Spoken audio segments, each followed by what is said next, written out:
दुखद घटना है और सुबह से काफ़ी, क्योंकि वो हरियाणा की लड़की थी, खासा टिकटॉक पे एक्टिव थी, वैसे भी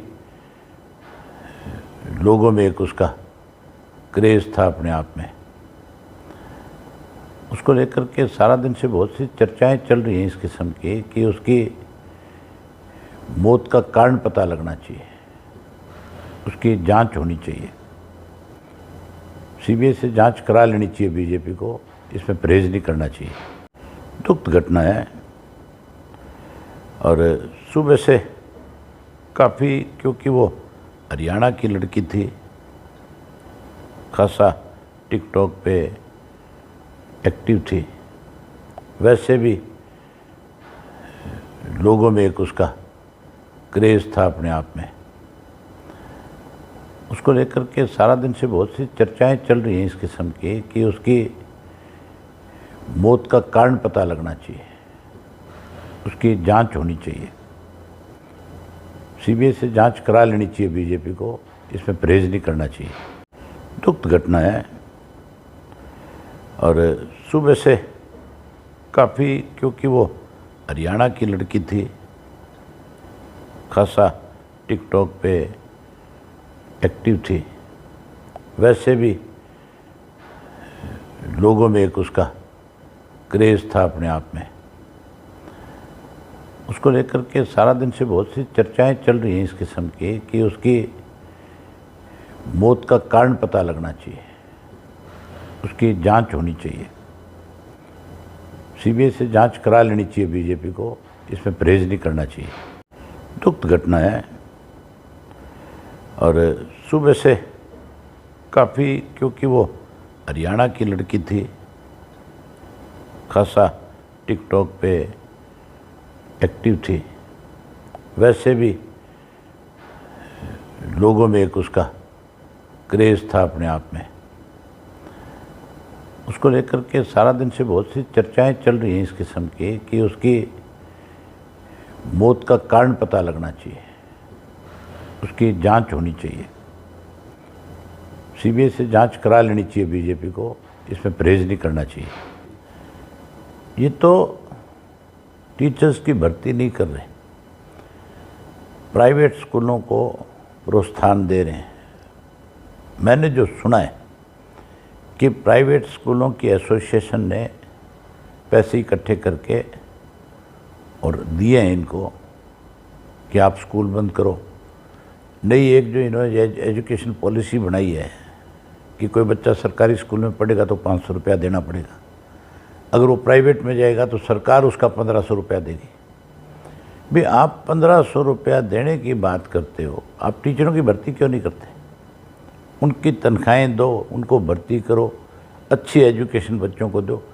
गांव में स्कूल बंद हो जाता है, सबसे बड़ा नुकसान पता है किसको है? गरीब आदमी का जो बच्चा है, जो मजदूरी करने वाले लोग हैं। चौधरी देवीलाल ने तो कैसे गांव का बच्चा स्कूल जा कर के पढ़ सके, उसके लिए उन्होंने एक स्कीम चलाई थी। 1 रुपया बच्चे को स्कूल जाने का दिया जाता था, गरीब आदमी के बच्चे को, ताकि वो जा कर के अपनी पढ़ाई शुरू करे उस लालच में। और ये बंद कर रहे हैं उसको। कितना, मतलब ये चाहते क्या है? ये समझ से बाहर है। रोज़ाना इस तरह के फैसले ले लेते हैं और फिर 4 दिनों के बाद अपने फैसले बदलते हैं। किसको फ़ायदा पहुंचा रहे हैं? किसको एजुकेशन दिलाने की बात कर रहे हैं? 1500 रुपये किसका भरना चाहते हैं? क्यों देना चाहते हैं? क्यों 500 रुपया गरीब आदमी का बच्चा जो गांव के स्कूल में पढ़ने जाता है उससे लेना चाहते हैं? इसलिए लेना चाहते हैं 500 रुपये उससे, ताकि गरीब का बच्चा पढ़ ही ना सके। ये तो लोगों को अनएजुकेटेड करना चाहते हैं। ये आरएसएस की एक पॉलिसी है कि जो गरीब है उसको इतना गरीब कर दो, उसको इतना कमज़ोर कर दो कि वो कल को किसी चीज़ का विरोध करने के बजाय तुम्हारा जो कल को कोई भी छोटा मोटा जो इलेक्शन के टाइम में लालच लोभ जो देते हो, उसकी वजह से वो तुम्हारे पक्ष में वोट डाल दें। 4.25 लाख लोगों की पेंशन काटी गई अब तक। जो पेंशन चौधरी देवीलाल जी ने बनाई थी उसमें उन्होंने आय नहीं देखी थी किसी ने। उन्होंने केवल जो है बुजुर्ग को कैसे सम्मान मिले, कैसे बुजुर्ग की जेब में उस वक़्त का 100 रुपया आज के 10,000 से ज़्यादा है, और आज आप देखते हो कि किस तरह से बुजुर्गों को जो है लोग घर से बेघर कर देते हैं। आज वो पेंशन इस सरकार को बढ़ानी चाहिए थी। भाजपा ने ये कहा था, वायदा किया था कि हम 3100 तक इस पेंशन को करेंगे, 2000 वाली को। अब 3100 की बजाय उन्होंने 2500 पे रोक दिया उसको।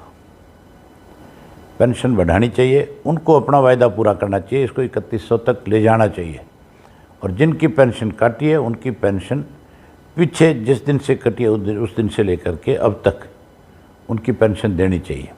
लुटेरों का गिरोह है, ये सरकार नहीं है। दोनों हाथों से इस प्रदेश को लगातार लूट रहे हैं। इन्होंने गरीब को मार दिया, गरीब के बच्चे को मार दिया, बुढ़ापा पेंशन ख़त्म करके बुजुर्ग को ख़त्म कर दिया, किसान को ख़त्म कर दिया। अब की बार 8 जिलों में किसानों की फसल 100% तबाह होगी। अब तक कोई गिरदावरी नहीं। विधानसभा में खड़े होकर के झूठ बोलते हैं, शर्म नहीं आती इनको। कह देते हैं कि हम तुरंत जो है ऑर्डर करेंगे गिरदावरी के, स्पेशल गिरदावरी होगी।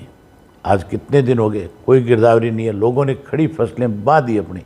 जो देवेंद्र बबली ने बयान दिया है, देवेंद्र बबली का बयान मैंने सुना है। उसने बहुत खुला आरोप सरकार के ऊपर लगाया कि सरकार में शरेआम भ्रष्टाचार है। अगर उनका एक मंत्री ये आरोप लगाता है कि भ्रष्टाचार खुला है और ये कहा है कि भाई 500 करोड़ रुपए जिनके पास बैठने को घर नहीं था उन लोगों ने कमा लिए सत्ता में रहते हुए, तो फिर सरकार को या तो इस बात की जांच करानी चाहिए, कौन सच बोल रहा है कौन झूठ बोल रहा है, इसकी जांच सीबीआई से कराए। इसका मतलब ये है कि मुख्यमंत्री की नाक के नीचे सारे काम चल रहे हैं। और मुख्यमंत्री को कमाल ये है कि विधानसभा में आरोप लगाते हैं लोग। विधानसभा में हमने खुल करके कहा है कि तेरे हर डिपार्टमेंट में भ्रष्टाचार है, इतने इतने % पैसे लिए जा रहे हैं।